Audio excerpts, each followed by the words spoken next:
Bismillahirrahmanirrahim. Assalamualaikum warahmatullahi wabarakatuh. Saya Tiara Pratiwi dengan nomor induk 20.05.10.14.3. Di sini saya akan menjelaskan materi dari hukum kekayaan intelektual. Yang materi keempat yaitu perlindungan terhadap EBT, yang mendasarkan prinsip-prinsip hukum yang ada pada prinsip-prinsip hukum kekayaan intelektual, yaitu dapat melalui prinsip-prinsip yang ada pada ketentuan hak cipta dan hukum kekayaan industri yang sekarang eksis berlaku baik di tingkat internasional maupun nasional. Upaya perlindungan yang dapat dilakukan terhadap EBT diantaranya perlindungan EBT melalui ketentuan hak cipta, perlindungan EBT melalui right, perlindungan EBT melalui hukum kekayaan industri. Perlindungan haki ini ternyata tidak mampu melindungi EBT secara utuh. Ketidakmampuan untuk memberikan perlindungan hukum terhadap EBT melalui sistem hukum kekayaan intelektual karena perbedaan karakteristik antara haki dan EBT, sebagai terlihat dalam sumber dan kreativitas intelektual manusia terhadap antara haki dan EBT. Selebihnya dapat perbedaan dan karakteristik bentuk gagasan haki berwujud dalam bentuk ekspresi nyata, sedangkan tapi kalau dalam EBT bentuk gagasan tidak selalu memberi bentuk ekspresi, gerak maupun bunyi. Pada dasawarsa terakhir di Indonesia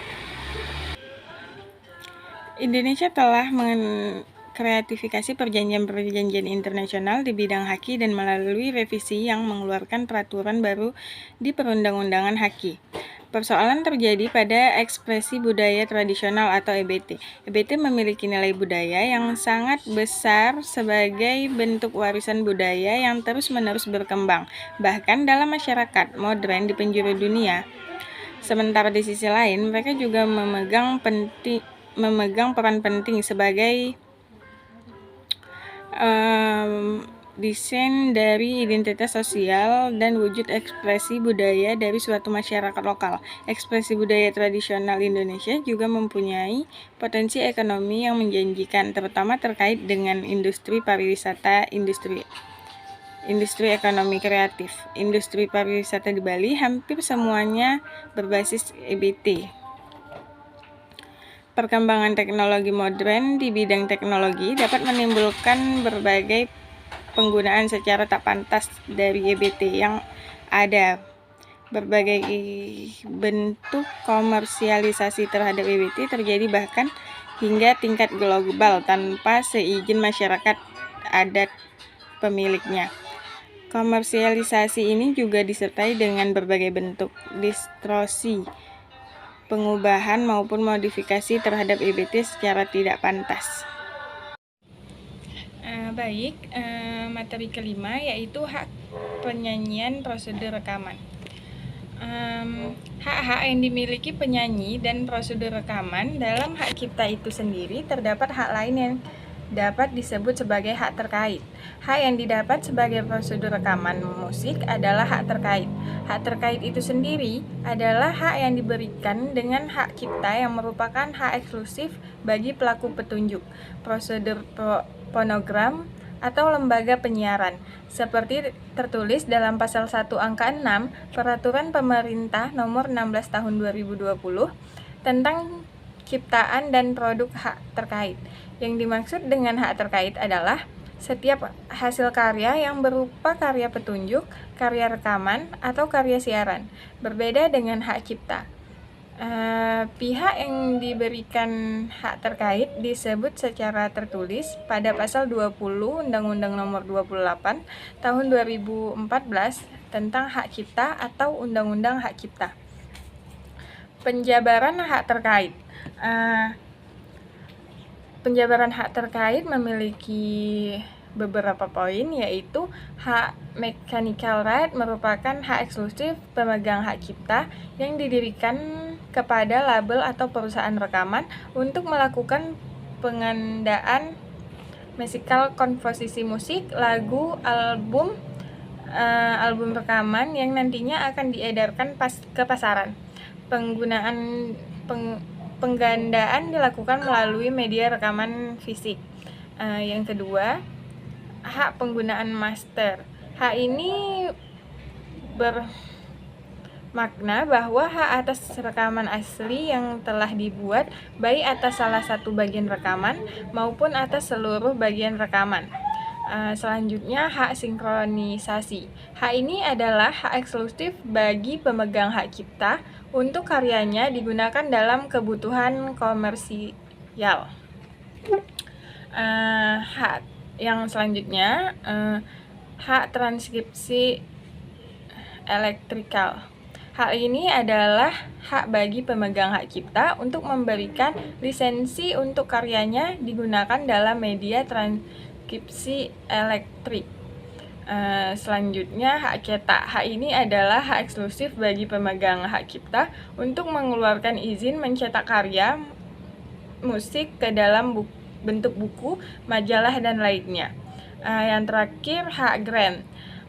Hak eksklusif bagi pemegang hak cipta untuk mengeluarkan izin atas karya musik untuk digunakan dalam pertunjukan seni seperti drama, teater, opera, dan sebagainya. Dasar hukumnya, Undang-Undang Nomor 28 Tahun 2014 Pasal 1 Ayat 4 yang berbunyi, pemegang hak cipta adalah pencipta sebagai pemilik hak cipta.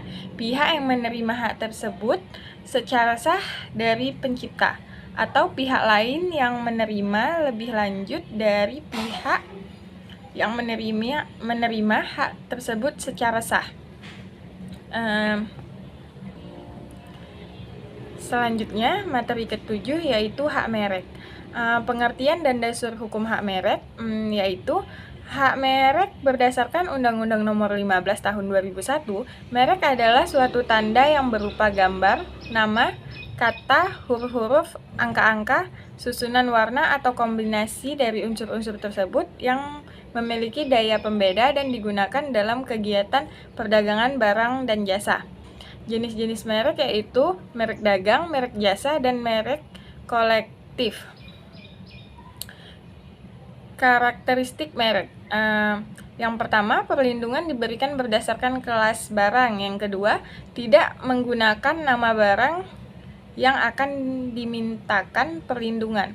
Yang ketiga, tidak melanggar kesusilaan. Yang keempat, tidak menggunakan kata yang generik. Yang kelima, perlindungan 10 tahun dan dapat diperpanjang. Selanjutnya, materi ke-9 yaitu perlindungan merek internasional. Pengertian merek internasional adalah sistem pendaftaran merek internasional melalui sistem Madrid, karena Indonesia telah menjadi anggota ke-100 dari Madrid Protokol. Dengan sistem pendaftaran suatu dokumen dapat diajukan beberapa negara tujuannya yang merupakan anggota perjanjian melalui Biro Internasional atau WIPO. Kenapa perlindungan merek dibutuhkan? Yang pertama, merek merupakan karya intelektual yang dihasilkan oleh manusia. Adanya perlindungan hukum bagi pemilik merek yang sah dimaksudkan untuk memberikan hak dan sifat eksklusif bagi pemilik merek atau exclusive right agar pihak lain dapat menggunakan tanda yang sama atau mirip dengan demikiannya baik untuk barang atau jasa yang sama atau hampir sama. Yang kedua, perlindungan kekayaan intelektual atas sebuah merek dimaksudkan untuk memberikan imbasan atau investasi yang telah dilakukan.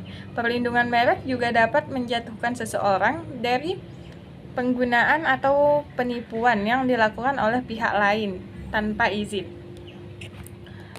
Penciptaan hak kekayaan intelektual membutuhkan banyak waktu, di samping pula bakat dan juga uang yang membiayainya. Apabila tidak ada perlindungan atas kreativitas intelektual yang dibuat, setiap orang dapat meniru dan mengkopi secara bebas hak milik orang lain tanpa batas. Kemampuan intelektual manusia yang mengorbankan waktu dan biaya yang tidak sedikit untuk membangun sebuah reputasi. Tentu saja perlindungan merek dibutuhkan agar pemilik merek dapat hak eksklusif dari mereknya. Materi ke-10 yaitu hak paten. Pengertian hak paten. Paten adalah hak eksklusif yang diberikan oleh negara kepada inventor atas hasil investasinya di bidang teknologi untuk jangka waktu tertentu, melaksanakan sendiri invensi tersebut atau memberikan persetujuan kepada pihak lain untuk melaksanakannya. Undang-Undang Nomor 13 Tahun 2016 Pasal 1 Ayat 1. Dasar hukum hak paten. Dasar hukum hak cipta tersebut berdasarkan UU RI Nomor 13 Tahun 2016. Ketentuan pidana bagi pelanggar hak paten diatur dalam pasal 161 sampai 166 Undang-Undang RI Nomor 13 Tahun 2016. Syarat pendapatan hak paten. Kategori karya dan penemuan dapat dipatenkan berdasarkan karakteristik tertentu. Dengan kata lain, tidak semua hasil penemuan bisa dipatenkan. Karya atau penemuan yang dapat dipatenkan harus memenuhi syarat-syarat substantif. Keuntungan hak paten yaitu yang pertama, memberikan perlindungan hukum atas setiap karya intelektual di bidang teknologi sehingga terjamin hak kepemilikan pemegang paten. Yang kedua, memberikan invensi bagi para inventor dalam melakukan inovasi baru atas invensi yang dilakukan. Dan yang terakhir, mewujudkan iklim yang lebih baik bagi kegiatan invensi di bidang teknologi. Memiliki peran yang sangat penting dalam pembangunan nasional secara umum dan khusus. Syarat-syarat paten yaitu ada 3. Yang pertama, penemuan tersebut merupakan penemuan baru. Yang kedua, penemuan tersebut merupakan penemuan yang tidak terduga. Bila sekedar menggabungkan dua benda, maka tidak dapat dipatenkan. Dan yang ketiga, penemuan tersebut diproduksi dalam skala massal industrial. Baik, sekarang materi ke-11. Pengalihan paten dan lisensi paten. Paten adalah hak eksklusif yang dimiliki inventor atau penemu atas invensinya di bidang teknologi untuk jangka waktu tertentu. Pengalihan paten harus dicatat dalam daftar umum paten, kemudian akan diumumkan melalui media elektronik atau media non-elektronik oleh Menteri Hukum dan HAM. Pasal 3 ayat 1 Peraturan Pemerintah Nomor 14 Tahun 2020 tentang syarat dan tata cara pencatatan pengalihan paten. Pengadilan paten ini hanya dapat dilakukan bagi paten yang telah diberikan oleh negara pada pasal 6 PP 46 2020. Lisensi adalah izin yang diberikan oleh pemegang paten baik yang bersifat eksklusif maupun non-eksklusif kepada penerima lisensi berdasarkan perjanjian tertulis untuk menggunakan paten yang masih dilindungi dalam jangka waktu dan syarat tertentu. Perjanjian lisensi eksklusif merupakan perjanjian yang hanya diberikan kepada satu penerima lisensi dan atau wilayah tertentu. Perjanjian lisensi non-eksklusif merupakan perjanjian yang dapat diberikan kepada beberapa penerima lisensi dan atau beberapa wilayah. Selanjutnya, materi ke-12. Perlindungan varietas tanaman atau VFT. Pengertian perlindungan varietas tanaman merupakan pengakuan hak kekayaan intelektual bagi para pemulia tanaman dalam bentuk sui generis sistem. Berdasarkan hak tersebut, pemegang hak VFT dapat menggunakan varietas yang mendapat hak VFT dan melarang orang lain yang tanpa persetujuannya menggunakan varietas untuk kepentingan yang bersifat komersial. Dasar hukumnya yaitu di Undang-Undang Nomor 29 Tahun 2000 tentang perlindungan varietas tanaman, Permentan Nomor 25 Tahun 2001, Kementan Nomor 178 tahun 2020 tentang Komisi Perlindungan Varietas Tanaman. Hak dan kewajiban pemegang hak PFT. Hak yang diberi peroleh pemegang PFT adalah hak yang menggunakan dan memberikan persetujuan kepada orang atau badan hukum lain untuk menggunakan varietas berupa benih dihasilkan paten yang digunakan untuk propagasi. Ketentuan ini berlaku untuk varietas esensial yang berasal dari suatu varietas yang dilindungi atau varietas yang telah terlebih dahulu diberi nama. Varietas yang tidak dapat dibedakan secara jelas dari varietas yang diproduksi, dan varietas yang diproduksi dengan selalu menggunakan varietas yang dilindungi. Selanjutnya, materi ke-13 yaitu rahasia dagang. Pengertian rahasia dagang adalah informasi di bidang teknologi dan bisnis yang tidak diketahui oleh umum, mempunyai nilai ekonomi karena bermanfaat dalam kegiatan usaha dan dijaga kerahasiaannya oleh pemilik rahasia dagang. Dasar hukum rahasia dagang yaitu pemerintah telah mengatur tax rates dalam peraturan antara lain Undang-Undang Nomor 30 Tahun 2000 tentang Rahasia Dagang, UU Rahasia Dagang. Syarat informasi dikategorikan rahasia dagang yang pertama bersifat rahasia, yang kedua mempunyai nilai ekonomi, yang ketiga dijaga kerahasiaannya melalui langkah sebagaimana semestinya. Perlindungan rahasia dagang. Untuk memperoleh perlindungan rahasia dagang tidak perlu mengajukan pendaftaran. Hal ini karena UU secara langsung melindungi trade secret tersebut jika informasi tersebut bersifat rahasia, bernilai ekonomis, dan dijaga kerahasiaannya, kecuali lisensi trade secret yang diberikan. Lisensi ini dicatat ke Ditjen Haki Kemenkumham. Pelanggaran dan sanksi. Dalam pasal 17 Undang-Undang Rahasia Dagang mengatur tentang ketentuan pidana bagi pelanggar trade secret. Barang siapa dengan sengaja dan tanpa hak menggunakan rahasia dagang pihak lain atau melakukan perbuatan sebagaimana dalam pasal 13 atau 14 dipidana dengan pidana penjara 2 tahun dan denda paling banyak 300 juta rupiah. Selanjutnya, materi terakhir yaitu desain industri. Desain industri adalah suatu kreasi tentang bentuk, konfigurasi atau komposisi garis atau warna, atau garis dan warna atau gabungan daripada yang terbentuk 3 dimensi atau 2 dimensi yang memberikan kesan ekstensi dan dapat diwujudkan dalam pola 3 dimensi atau 2 dimensi serta dapat dipakai untuk menghasilkan suatu produk, barang, komoditas industri atau kerajinan tangan. Dasar hukumnya dalam Undang-Undang Nomor 31 Tahun 2000 tentang Desain Industri, Peraturan Pemerintah Nomor 1 Tahun 2005 tentang pelaksanaan Undang-Undang Nomor 31 Tahun 2000 tentang Desain Industri.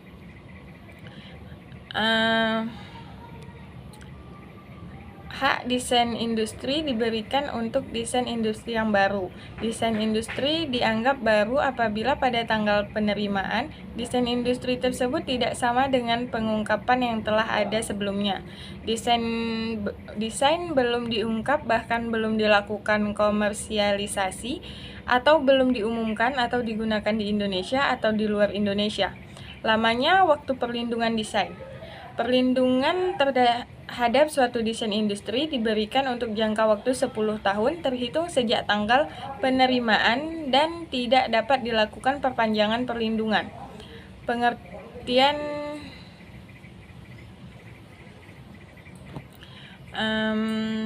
contoh kasus desain industri. Pelanggaran pemakaian desain industri oleh PT Perusahaan Gas Negara, TBK di nomor 3 terjadi saling gugat antara penemu desain industri sambungan perlindungan pipa Muhammad Rimba Aritonang dengan PT Perusahaan Gas Negara atau TGN terkait dengan pemakaian temuan yang melanggar hukum. Atas gugatan dengan nomor perkara 73 D1 2012 PN Jakarta Pusat dengan gugatan Muhammad Rimba Aritonang menggugat PGN senilai 132,39 miliar pada 4